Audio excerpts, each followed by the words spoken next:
So like, what happened to Sporked? The food site that was initially made for popular YouTubers Rhett and Link, just so they could remember all of the things they've ranked over the years.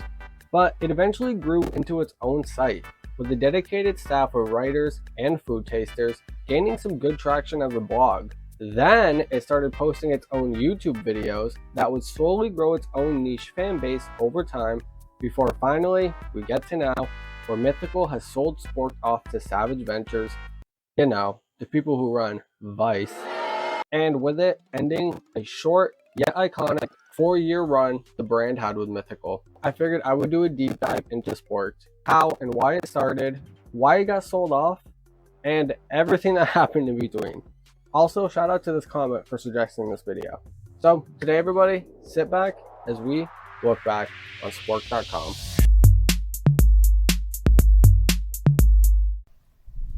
On March 28th, 2022, during the frozen food ads versus real life food video, Rhett and Link made a big announcement. Let's just play it here. Hey, big announcement. We've been waiting a long time to make this announcement, and this is it right now. We've been working on an all new project. It is live. It is called Sporked.com. It's a new website that's all about finding the best packaged foods and just knowing what to buy and what to eat. And from here, we got a whole new subside of GMM content, Sporked, with some of the team even being introduced in that day's Good Mythical More as well, starting with Justine Sterling and Gwynedd Stuart, who were the top dogs over at Sporked. Also, fun fact, Sporked was actually started by Rhett and Justine, with Link not being credited as a founder in the final deal for some reason. Just by the girls' first GMM appearance, we can tell right away that they fit in with the guys. They're very open, friendly, comical, and even close to Rhett and Link in terms of age. Not saying that they're old at all. I mean, I low-key kind of had a crush on Gwynedd, but that's not the point. The point is, they were naturals on camera, which we would come to see a lot more of later on. Justine was editor-in-chief for Sporked, and previously had worked for Food & Wine magazine, while Gwynedd was the managing editor. And everyone is a taster, but that's kind of just a given. But the third member of their trio, and unarguably the face of Sporked, Jordan Myrick.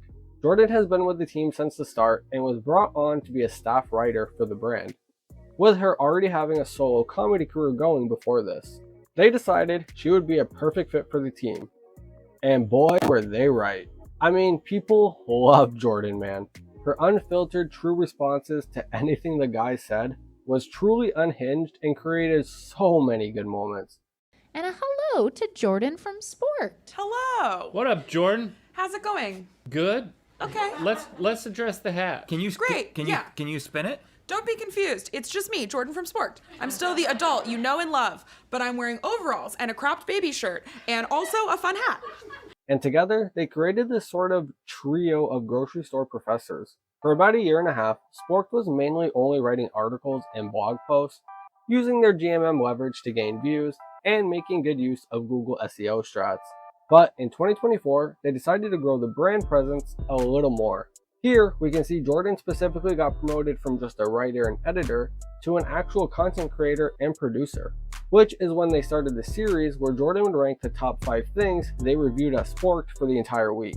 And by doing that, they slowly, yet surely, were building a large brand presence across multiple social media platforms, especially TikTok. However, there was one more place they were sort of posting content since 2022, but didn't take it totally serious until a few years later, even though it's where their parents came from.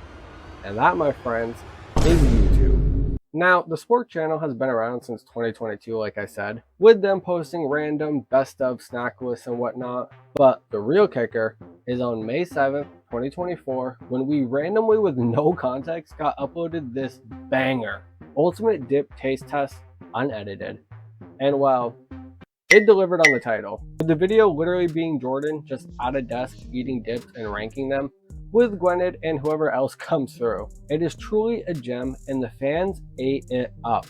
While the channel itself only grew to about 100k subs and the videos only averaged like 20 to 50k views, it didn't matter because it was so easy to do. They already had to eat all this stuff and write about it, so why not just add a camera and make another form of content from it while you're at it?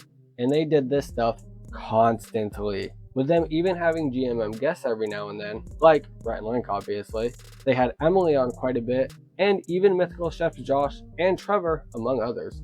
I mean, scrolling through this really feels like a trip, and it's sad a lot of people didn't watch these because of the unedited / old school YouTube format, but I personally loved it. The unedited taste tests were routine on the channel for about a year or two before they finally started mixing in some edited ones in there as the channel grew more popular. It actually got so popular that on June 17th, 2025, they even had their own dedicated little audio and desk for their taste tests. Their last video was posted May 21st, 2026, and was the iconic 3 girls ranking every neutral flavor. And finally, we get to December 19th, 2025, when a deal was finalized between Mythical and Savage Ventures to sell Sporked for an undisclosed amount. And for a while, stuff was weird. While some fans found out about this, for the most part it was very hush-hush, with Mythical never making an announcement, even to this day, really about it. In February of 2026, Jordan would start posting some pretty weird cryptic TikToks about the situation, but again, fans didn't really know what any of it meant. I mean, even as of right now on the Sporked website, in the About section, it still shows the original team. But right around the end of May / start of June, Justine and Gwynedd would make their official announcement post on LinkedIn that they were leaving Sporked. As of now, official details are still pretty shaky, and neither of them gave explicit reasons as to why. As for Jordan, she's still hired by Mythical as an on-screen talent, as well as working for Dropout as an official showrunner. She never made an official announcement that she left Sporked, and I mean, technically she still works for Mythical, so I would assume she doesn't want to put like negative press out there.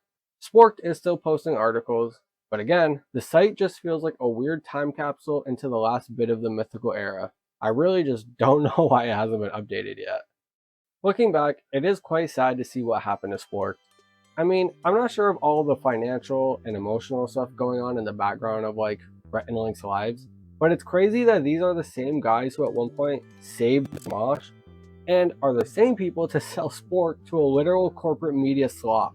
And maybe that's just too harsh, but it just makes me kind of upset as a small creator, and as someone who always had a slight hope of going on GMM one day.